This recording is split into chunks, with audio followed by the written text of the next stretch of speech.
ulit. So, nandito na po tayo sa ating session 2 or part 2 ng ating numerical reasoning. So, nag-start tayo sa PEMDAS and ngayon, susundan natin sa topic na yung pangalawang lesson natin or the session 2 is about fraction or tungkol sa fraction. Alam natin na sa exam ay maraming lumalabas na fraction. So, sa mga nagre-request po ng mga word problems, huwag po kayong mag-alala dahil after po ng mga basic concepts, ay dadiretso tayo ng mga word problems kasi kailangan is mayroon muna tayong foundation dun sa mga basic para mas mapadali tayo sa pagsusolve ng word problems. Okay, so ngayon, since ito rin yung sa pinakamaraming nagre-request is the fraction. So, syempre, para mas maintindihan natin, balikan natin yung mga basic concepts about fraction. So, ano nga ba ang fraction? So, when we say fraction, it is a part of a whole. So, parte lang siya ng isang buo. So, like for example, meron ako ditong circle and hinati ko siya sa apat, 1, 2, 3, 4. So, apat na hati yung circle. Imagine natin na yan ay pizza. So, kinain ko yung isang part or kinuha ko yung isang part. So, mare-represent natin to, itong illustration na to, sa fraction na 1/4. Bakit? Out of 4, 1, 2, 3, 4, kinuha ko yung isa. So, yun po ang ibig sabihin ni fraction. And then, tumiretso naman tayo doon sa i-review naman natin yung ating parts. So, again, for example, we have 1/4. Si 1, yung nasa taas na number, ang tawag natin dyan ay numerator. And then, yung baba naman, na 4, yung babang number, ang tawag natin dyan ay denominator. So, lagi po nating tandaan, sa fraction, meron tayong numerator and denominator. And then, yung line na yan, ang tawag dyan ay fraction bar. Okay. So, next natin, nababalikan sa fraction, ano ba yung mga types of fraction? O ano ba iba't ibang itsura ng fraction? So, meron tayong proper fraction, improper fraction, and mixed number. Pagka sinabi po nating proper fraction, ito po ay mas malaki yung denominator or yung baba kesa sa numerator. For example, meron akong 3/5 or 3/5. So, proper fraction yan kasi mas malaki yung nasa baba or yung ating denominator. Another is, for example, 1/2. So, mas malaki yung denominator. So, siya ay proper fraction. Another is 2/3. So, silang tatlo ay proper fraction. So, si improper fraction naman, kabaliktaran ni proper, kaya siya improper or hindi tama na ayos ng fraction dahil si improper mas malaki yung numerator kesa kay denominator. For example, I have 7/3 or 7/3. Another is, for example, I have 5/2. So, kita naman na mas malaki yung numerator kesa kay denominator. So, improper. Kasi nga, ang proper fraction dapat ganito. So, siya ay improper. When the numerator is greater than denominator. Next. Ano naman yung tinatawag nating mixed number? Ito yung pinaghalong whole number at fraction. For example, 3 and 2/5. Si mixed number po, merong whole number na 3, may kasama pa siyang fraction. So, binabasa siya as 3 and 2/5. Another, for example, meron akong 1 and 1/4. So, si 1 and 1/4 ay example din ng mixed number. Pag magkasamang whole number and fraction. So, another proper, improper, and the mixed number.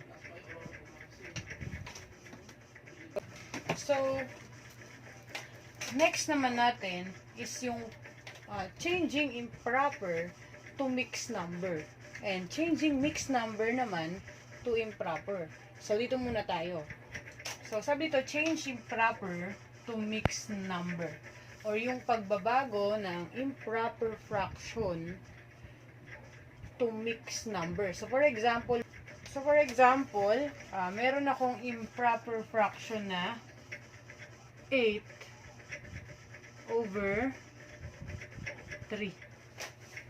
So, kita nyo naman na ang given natin ay 8 over 3. Improper siya kasi mas malaki yung numerator kesa sa denominator, or mas malaki yung taas na number kesa dun sa babang number. Since improper siya, para maging maayos siya, gagawin mo siyang mix. So, from improper fraction to mixed number. So, ang gagawin mo lang dyan is, i-divide mo si 8 sa 3. So, 8 divided by 3. So, for example, gagawa ko ng 8 lines. 1, 2, 3, 4, 5, 6, 7, 8. And then, ilang 3 meron sa 8? So, 1, 2, 3. Ito naman, 1, 2, 3. Okay. So, ilang group meron, o ilang 3 meron sa 8? So, meron tayong 1, 2. So, 2, yung whole number natin. Tapos, may natira ka pa ditong 2. So, siya yung magiging numerator mo, 2. And then, copy lang yung ating denominator. So, 2 and 2/3.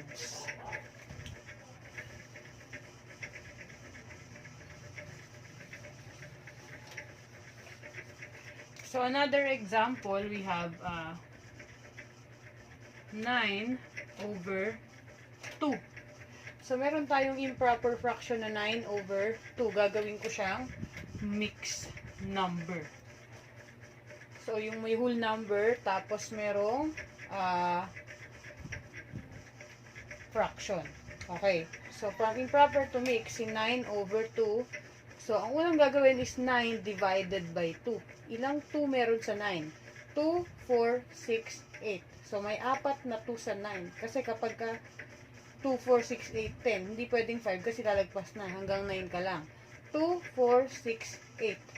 So, meron kang 4 na 2 sa 9.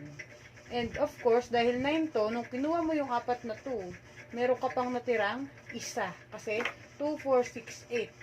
Yun yung 4. And 9 yan. May natirang isa. So, 1.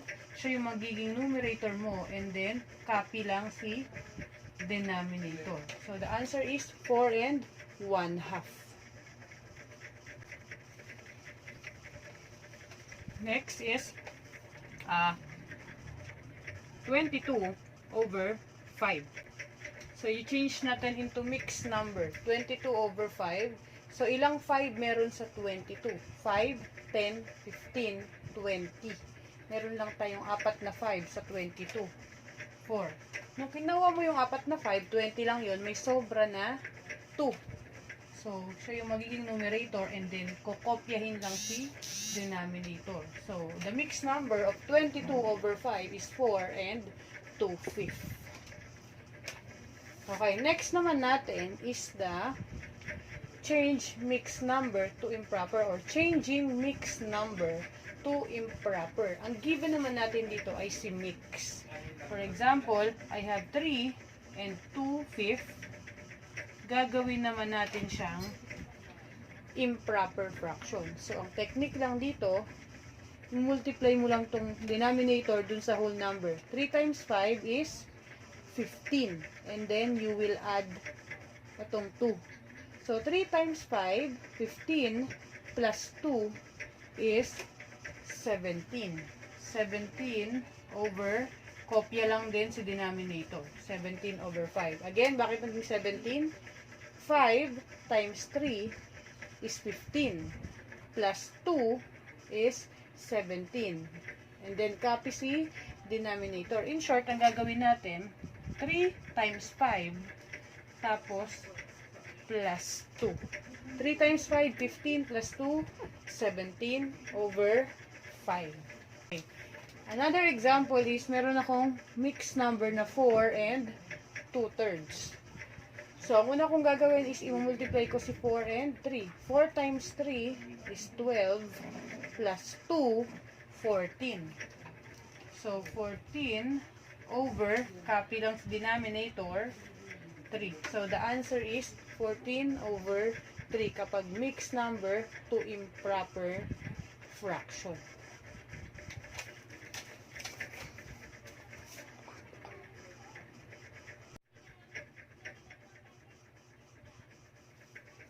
Okay. So, next naman natin is simplifying fractions.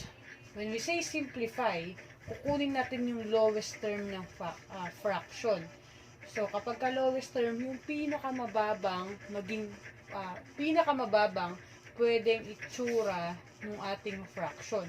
So, for example, meron akong